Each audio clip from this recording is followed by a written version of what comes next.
कहानी की शुरुआत होती है आर्खम के एक शांत गांव से, जहां हम लविनिया गार्डनर नाम की एक लड़की को देखते हैं जो चुपचाप मंत्र पढ़कर जादू टोना कर रही थी। वो ब्रह्मांड की किसी जादुई ताकत को अपनी माँ के शरीर से कैंसर हटाने की दुआ मांग रही थी। लेकिन तभी अचानक उसका ध्यान टूट गया क्योंकि पीछे से एक अनजान आदमी वहां आ पहुंचा। उसने तुरंत माफी मांगी और कहा कि मेरा नाम वॉर्ड है। साथ ही उसने बताया कि वो एक हाइड्रोलॉजिस्ट है जिसे यहाँ पर एक सर्वे करने के लिए भेजा गया है। खैर थोड़ी बातचीत के बाद लविनिया अपने घोड़े पर बैठकर वहाँ से चली गई। घर पहुँचने पर हम उसके माँ बाप नेथन और टेरिसा को देखते हैं। उनकी बातों से पता चलता है कि उनका परिवार हाल ही में शहर छोड़कर यहाँ पर शिफ्ट हुआ था और दोनों को ही ये शांत जिंदगी बहुत पसंद आ रही थी। उस रात लविनिया का बड़ा भाई बेनी अपने कंप्यूटर पर बिजी था और तभी अचानक से स्क्रीन अजीब तरीके से ब्लिंक करने लगी। दूसरी तरफ उसका छोटा भाई जैक भी अपने आसपास कुछ अजीब चीजें महसूस कर रहा था। हर गुजरते पल के साथ उसका डर बढ़ता जा रहा था। तभी अचानक आसमान से एक बैंगनी रंग का घूमता हुआ बादल नीचे उतरने लगा, लेकिन उनके माँ बाप इतने बिजी थे कि उन्होंने कुछ ज्यादा ध्यान नहीं दिया। अब जैक धीरे धीरे डरता हुआ अपने कमरे से बाहर निकला और बाहर आते ही उसकी नजर उनके कुत्ते सैम पर पड़ी, जो पता नहीं कैसे अचानक पहले से काफी ज्यादा खतरनाक लग रहा था। फिर कुछ ही पलों में वो रोशनी पूरे इलाके में तेजी से फैलने लगी। हर तरफ आंखों को चुभने वाली चमक भर गई। फिर अचानक से एक जोरदार धमाका हुआ। उसी वक्त जैक डर के मारे जोर से चीख पड़ा और उसकी आवाज से पूरे परिवार की नींद टूट गई। सब लोग तुरंत भागते हुए बाहर आए, लेकिन बाहर का मंजर देखते ही उनके होश उड़ गए। उन्होंने देखा कि जमीन के बीच में एक चमकता हुआ पत्थर धंसा हुआ था और उसमें से बेहद अजीब और गंदी बदबू आ रही थी। लेकिन असली डर तब शुरू हुआ जब उन्होंने जैक को देखा। वो बिल्कुल चुप था, मानो अभी तक शॉक से बाहर ही नहीं आया। तब टेरिसा ने कहा कि इसे जल्दी से हॉस्पिटल लेकर चलते हैं, लेकिन दिक्कत ये थी कि सबसे पास वाला हॉस्पिटल भी 2 घंटे दूर है। मगर फिर काफी देर बाद जैक धीरे से बोला कि मेरे बस सर में थोड़ा सा दर्द है। ये सुनते ही पूरे परिवार ने राहत की सांस ली।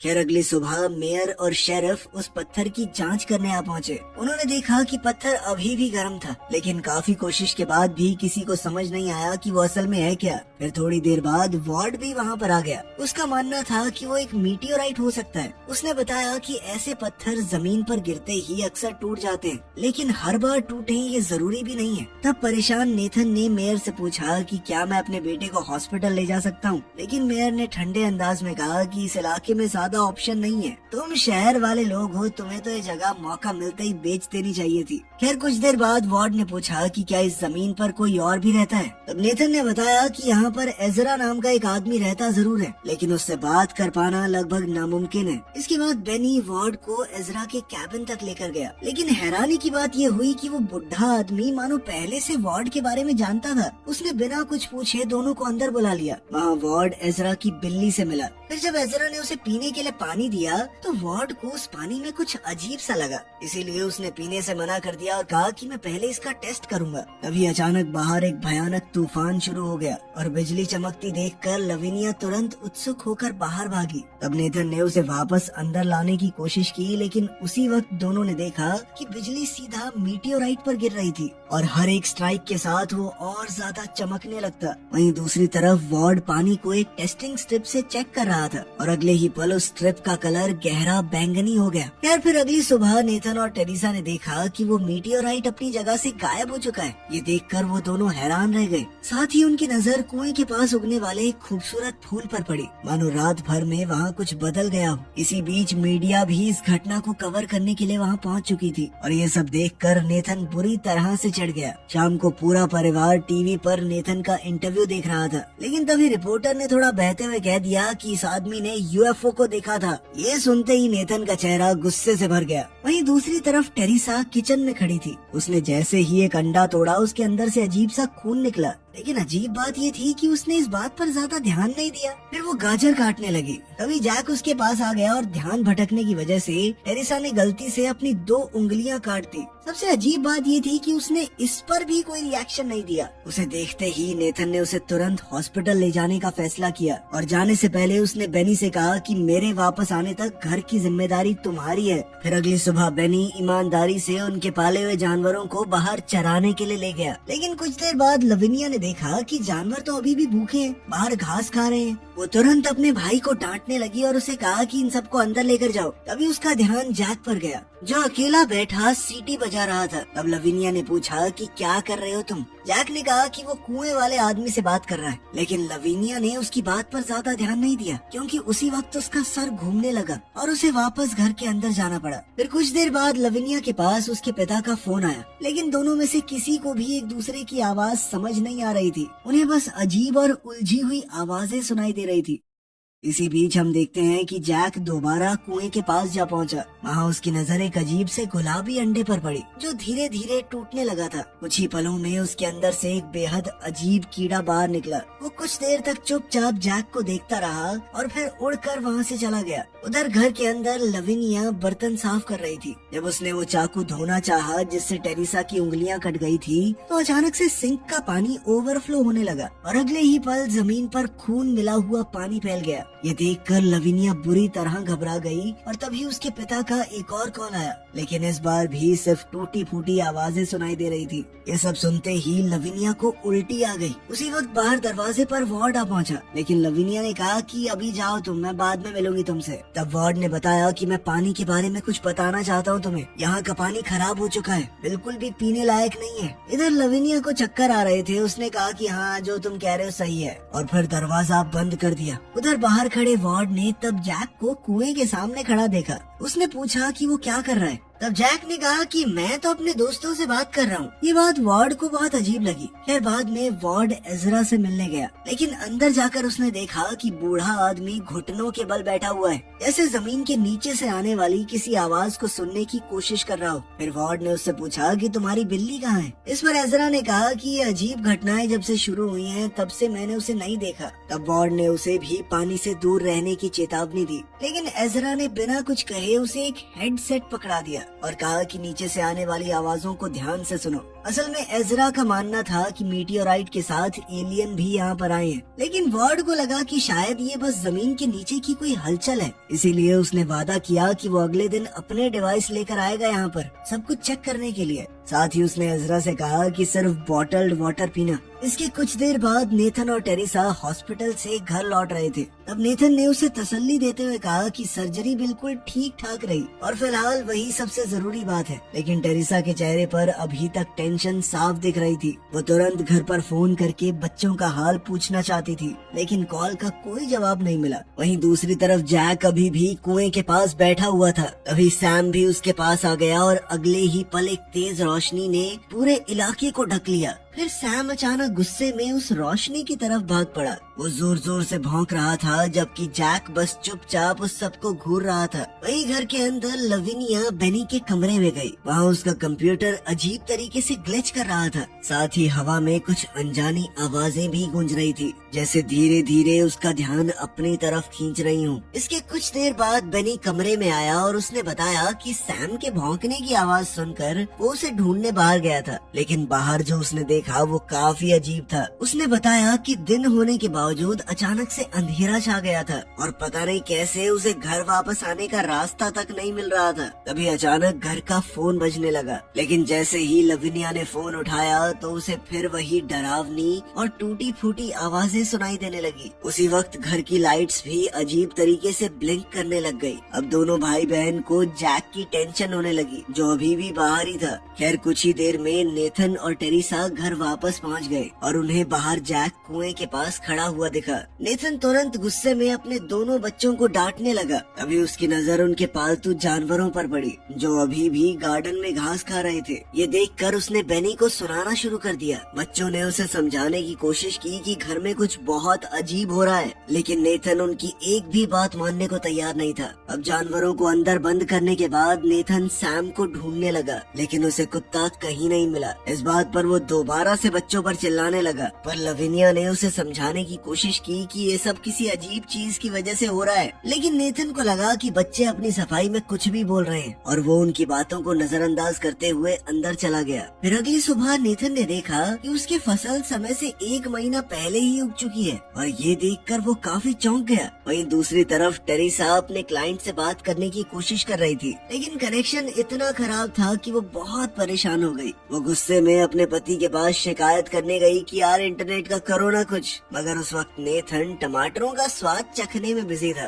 लेकिन जैसे ही उसने उन्हें खाया तो उसका चेहरा अचानक से बिगड़ गया। सारे टमाटरों का स्वाद बेहद घटिया था। तब गुस्से में आकर वो एक एक करके सबको डस्टबिन में फेंकने लगा। फिर कुछ देर बाद वो हताश होकर सोफे पे बैठ के शराब पीने लगा, लेकिन उसने ड्रिंक में बर्फ भी वही डाली जो खराब पानी से बनी थी। उधर टीवी पर मेयर टाउन के सबसे बड़े कंस्ट्रक्शन प्रोजेक्ट के बारे में बात कर रही थी। वो एक नए वाटर रिजर्वायर का प्लान था। इस दौरान नेथन की नजर अपने हाथों पर पड़ी और उसने देखा कि उसकी स्किन अजीब तरीके से सूखी और फटी हुई है। ऐसा लग रहा था किसी बूढ़े आदमी के हाथ हैं। फिर हम देखते हैं कि उस रात जैक अचानक नींद से उठ गया और बिना कुछ कहे अपने रूम से बाहर निकल गया। उधर दूसरी तरफ लविनिया चुपचाप अपना सामान पैक कर रही थी। असल में वो इस जगह से हमेशा के लिए निकलना चाहती थी, लेकिन तभी उसकी नजर अपनी स्पेल बुक पर पड़ी। वहीं बाहर जैक बेनी के पास गया, जो आसमान में फैले हुए अजीब से रंगों को देख रहा था। वहीं घर के अंदर लविनिया ने कैंडल्स का एक सर्कल बनाया और किसी जादुई ताकत से मदद मांगते हुए पूजा शुरू की। ये जादू टोना करते हुए उसने अपने खून का चढ़ावा भी चढ़ाया। वो कुछ अजीबोगरीब निशान भी बना रही थी। इसी बीच दोनों भाइयों को जानवरों के पास से एक सीटी जैसी आवाज सुनाई दी। वो थोड़ा डरते हुए बान की तरफ बढ़े। उधर टेरिसा भी नींद से उठकर जैक को ढूंढने लगी थी, लेकिन लड़कों के सामने मौजूद उनके जानवर नॉर्मल तो बिल्कुल नहीं लग रहे थे। वो बदल कर भयानक मॉन्स्टर बन चुके थे। तभी वही अजीब रंग दोबारा फैलने लगा और डर के मारे दोनों भाई तुरंत घर की तरफ भागे। बाहर उनकी मुलाकात अपनी माँ से हो गई। टेरिसा ने बिना देर किए जैक को जोर से गले लगा लिया, लेकिन अगले ही पल वो अजीब रोशनी बिजली बनकर उन दोनों पर आ गिरी। बेनी बेचारा थोड़े दूर से इस खौफनाक मंजर को देख रहा था। इतना शोर सुनकर नेथन भी वहाँ पहुँचा और सामने का मंजर देखकर उसके भी होश उड़ गए। सब लोग जल्दी से टेरिसा और जैक को घर के अंदर ले गए और फिर हॉस्पिटल और पुलिस को फोन करने की कोशिश करने लगे, लेकिन किसी के भी फोन में सिग्नल नहीं आ रहा था। उसी वक्त खून से भरी लविनिया अचानक नीचे आई, लेकिन जैसे ही उसकी नजर अपनी माँ और भाई पर पड़ी तो वो डर के मारे जम सी गई। असल में वो दोनों किसी अजीब तरीके से एक ही शरीर में जुड़ चुके थे। अगली सुबह पूरे इलाके में वही बैंगनी धुंध फैली हुई थी। तब नेथन ने गाड़ी स्टार्ट करने की कोशिश की तो वो भी नहीं चली। ये देखकर वो बुरी तरह गुस्से से भर गया। वहीं घर के अंदर लविनिया अपने भाई और माँ की मदद करने की कोशिश कर रही थी। वो दोनों दर्द से बुरी तरह चीख रहे थे।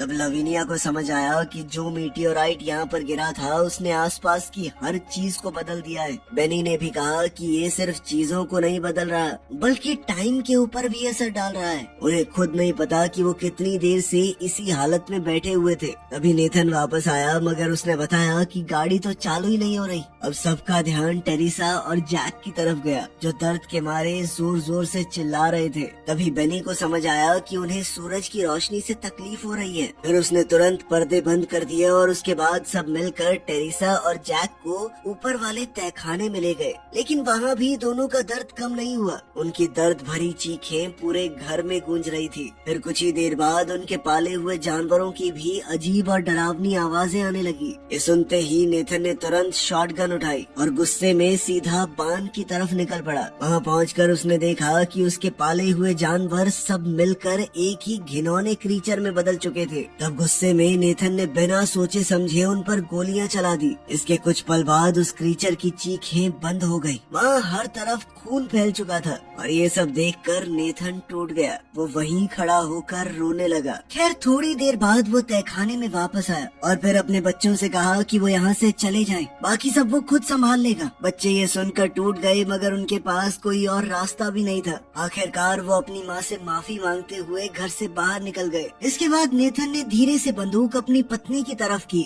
लेकिन जैसे ही टेरिसा ने रोना शुरू किया तो नेथन का दिल बदल गया। उसके अंदर के जज्बात उस पर हावी हो गए। तब उसने बंदूक नीचे की और टेरिसा को चूमते हुए वादा किया कि वो मदद लेकर वापस लौटेगा। इसके बाद हम टाउन में देखते हैं कि वार्ड मेयर से मिलने आया था। उसने मेयर को पानी के बारे में चेतावनी दी, लेकिन मेयर उसकी बात सुनने को तैयार ही नहीं थी। उसका कहना था कि वाटर रिजर्वायर की कंस्ट्रक्शन हर हाल में पूरी होगी। खैर बिल्डिंग से बाहर निकलते वक्त वार्ड की मुलाकात शेरिफ से हुई। शेरिफ ने उसे कुछ दिखाया जो उसे गार्डनर परिवार की प्रॉपर्टी से मिला था। ये देखते ही वार्ड के होश उड़ गए। असल में वो एक घिनौना सा क्रीचर था जो कई जानवरों के शरीर मिलाकर बना था। तब वार्ड को समझ आया कि गार्डनर परिवार के साथ कुछ बहुत ही खतरनाक हो रहा है। वहीं दूसरी ओर लविनिया और बेनी ने मदद ढूंढने के लिए घोड़े पर वहाँ से निकलने की कोशिश की, लेकिन अचानक घोड़ा डर गया और उन्हें गिराकर भाग निकला। तभी अचानक बेनी को कुएं की तरफ से आवाज सुनाई दी और उसे लगा कि शायद वो सैम है जो मदद मांग रहा है। इसीलिए वो बिना सोचे समझे कुएं की तरफ भागा। लविनिया ने उसे रोकने की बहुत कोशिश की, लेकिन बेनी ने उसकी एक न सुनी। आखिरकार वो सीधा कुएं के अंदर उतर गया, लेकिन असल में वो एक जाल था। अगले ही पल वो अजीब रंग कुएं के अंदर से बाहर निकला और उसने बेनी को अपने अंदर समा लिया। इसके बाद वो उसे खींचते हुए गहराइयों तक ले गया। अपने भाई को अपनी आंखों के सामने मरता देख लविनिया पूरी तरह टूट गई और उसी वक्त उसके पिता वहां आ पहुंचे। नेथन उसे अकेले भागने के लिए डांटने लगा। वो पहले ही हर चीज से बुरी तरह परेशान हो गया था, इसलिए गुस्से में आकर उसने लविनिया को टेरिसा और जैक के साथ तहखाने में बंद कर दिया। फिर चाहे वो कितनी भी मिन्नतें क्यों ना करे। उसकी इन हरकतों से ये साफ हो रहा था कि नेथन धीरे धीरे अपना होश खो रहा है। वो अपने शरीर के कंट्रोल में नहीं है। फिर उसने अपने और टेरिसा के लिए ड्रिंक्स बनाए और फिर अपनी फेवरेट मूवी चला दी और ऐसे बात करने लगा जैसे सब कुछ नॉर्मल हो। उसे लविनिया की चीखें लगातार सुनाई दे रही थी, लेकिन नेथन उन्हें पूरी तरह से नजरअंदाज कर रहा था। वहाँ तहखाने में लविनिया की हालत और खराब हो गई। उसकी माँ अब एक भयानक मॉन्स्टर में बदल चुकी थी जो एक घिनौनी आवाज में बात कर रहा था। फिर कुछ देर बाद जब वार्ड और शेरिफ घर पहुँच गए तो नेथन ने उन्हें बिल्कुल नॉर्मल तरीके से अंदर बुलाया। तभी दोनों की नजर नेथन के हाथों पर पड़ी, जिन पर अजीब निशान बने हुए थे। जब उन्होंने पूछा कि बाकी परिवार कहाँ है तो नेथन ने खाली लिविंग रूम की तरफ इशारा करते हुए कहा कि सब यहीं तो हैं। दूसरी तरफ तहखाने में उस मॉन्स्टर ने लविनिया पर हमला कर दिया। मॉन्स्टर कहने लगा कि मैं बहुत भूखा हूँ, जबकि डर से कांप रही लविनिया उससे दूर रहने की भीख मांग रही थी। जल्द ही उसकी चीखें नीचे तक सुनाई देने लगी और तभी वार्ड और शेरिफ तुरंत तहखाने की तरफ दौड़े। उन्होंने जोर लगाकर दरवाजा तोड़ डाला, लेकिन अंदर का मंजर देखकर दोनों की रूह कांप गई। उनके सामने वही भयानक क्रीचर खड़ा था। उसी वक्त नेथन वहाँ आ गया और बिना कुछ सोचे उसने क्रीचर को गोली मार दी। हैरानी की बात ये थी कि जैक अभी भी जिंदा था। उसने कमजोर आवाज में नेथन को पापा कहकर बुलाया, लेकिन नेथन ने उसे भी गोली मार दी और कहा कि ये मेरा परिवार नहीं है। इसके बाद वार्ड लविनिया को संभालते हुए बाहर ले जाने लगा, लेकिन तभी वो अजीब रंग दोबारा उसके सामने आ गया और उन पर झपटने की कोशिश की। उसी पल नेथन ने उस रंग पर गोली चलाने की कोशिश की, लेकिन शेरिफ को लगा कि वो वार्ड और लविनिया को निशाना बना रहा है। इसी गलतफहमी में शेरिफ ने तुरंत नेथन पर गोलियां चला दी। ये देखकर लविनिया पूरी तरह से टूट गई। उसका पूरा परिवार खत्म हो गया था। वो दौड़कर अपने पिता के पास गई और उन्हें बचाने की कोशिश की, लेकिन अब बहुत देर हो चुकी थी। नेथन ने उसकी आंखों के सामने दम तोड़ दिया। तभी अचानक सबको एजरा की कैबिन की तरफ से आवाज सुनाई दी। फिर शेरिफ ने तुरंत वहाँ जाने का फैसला किया और वार्ड को भी साथ चलने को कहा। तब वार्ड ने लविनिया से भी कहा कि आ जाओ तुम भी साथ चलो, लेकिन उसने मना कर दिया। उसका कहना था कि यही मेरा घर है और मैं इसे छोड़कर कहीं नहीं जाऊंगी। खैर फिर वार्ड ने उससे वादा किया कि वो वापस आएगा। फिर वो शेरिफ के साथ कैबिन की तरफ निकल पड़ा, लेकिन वहाँ पहुँचते ही दोनों के होश उड़ गए। उन्होंने देखा कि एजरा का शरीर बिल्कुल बेजान पड़ा था और उसके अंदर वही अजीब रंग चमक रहा था। पास की एक रिकॉर्डिंग चल रही थी जिसमें एजरा बता रहा था कि वो रंग कुएं के अंदर आया था और जिसने भी वो पानी पिया वो धीरे धीरे उसके कब्जे में आ गया। उसी वक्त उन्होंने देखा कि एजरा के शरीर के अंदर चमक रही रोशनी फटने वाली थी। ये समझते ही वार्ड और शेरिफ तुरंत कैबिन से बाहर भागे, लेकिन बाहर निकलते ही एक पेड़ जैसे भयानक क्रीचर ने शेरिफ को पकड़ लिया और फिर पल भर में उसकी जान ले ली। अब वार्ड पूरी तरह से अकेला रह गया था। कुछ देर बाद उसे लविनिया कुएं के सामने खड़ी मिली, लेकिन अब वो पूरी तरह उस अजीब रंग के कब्जे में आ चुकी थी। उसने धीरे से वार्ड को पकड़ लिया और अगले ही पल वार्ड के सामने एक भयानक दृश्य उभरने लगा। अब वो एलियंस की दुनिया देख पा रहा था, एक ऐसी जगह जो किसी दूसरे ही प्लेनेट पर मौजूद है। फिर कुछ देर बाद वार्ड बहुत मुश्किल से खुद को आजाद कर पाया, लेकिन उसके सामने जो हो रहा था वो और भी ज्यादा खौफनाक था। उसने देखा कि लविनिया धीरे धीरे उस घूमते हुए बवंडर के अंदर समा रही थी और देखते ही देखते उसका शरीर बिखरना शुरू हो गया। ये सब देखकर वार्ड डर के मारे वापस घर की तरफ भागा। लगा, लेकिन घर के अंदर पहुंचते ही उसे गार्डनर परिवार के विजन्स दिखाई देने लगे। उसे लग रहा था कि मौत के बाद भी वो लोग यहीं पर मौजूद हैं। अचानक नेथन ने उठकर उस पर हमला करने की कोशिश की, लेकिन वो भागकर नीचे सेलर में चला गया। तभी वो अजीब आवाज और ज्यादा तेज होने लगी और इस बार हर सेकंड के साथ उसकी गहराई बढ़ रही थी। तभी अचानक एक बहुत बड़ा धमाका हुआ, जिसके तुरंत बाद हर तरफ सन्नाटा फैल गया। फिर कुछ ही देर में वार्ड धीरे से सेलर से बाहर निकला, लेकिन बाहर का मंजर तो अलग ही था। वो रंग पूरे घर को तबाह कर चुका था। हर चीज टूटकर बिखर गई थी, जैसे किसी ने पूरी जगह को हवा में उछाल दिया हो। अब वहाँ सिर्फ राख से भरी एक सुनसान बर्बादी बची थी। इस घटना के कुछ समय बाद हम देखते हैं कि वार्ड अब उस नए हाइड्रो इलेक्ट्रिक डैम के पास खड़ा था, जिसकी जांच के लिए उसे पहले यहाँ पर भेजा गया था। हालांकि अब यहाँ का पानी टेस्ट में नॉर्मल आ रहा था, लेकिन फिर भी वो इसे कभी नहीं पिएगा, क्योंकि जो उसने देखा उसका डर कभी उसके दिल से नहीं निकल पाएगा। वो रंग अब गायब हो चुका था, मगर जब वो वहाँ से जाने लगा तभी पास में एक अजीबोगरीब कीड़ा हवा में मंडराता हुआ दिखा, जिसका मतलब था कि खतरा अभी टला नहीं है। वीडियो पसंद आए तो लाइक कर देना, चैनल को सब्सक्राइब कर लेना। मिलते हैं अगली वीडियो में।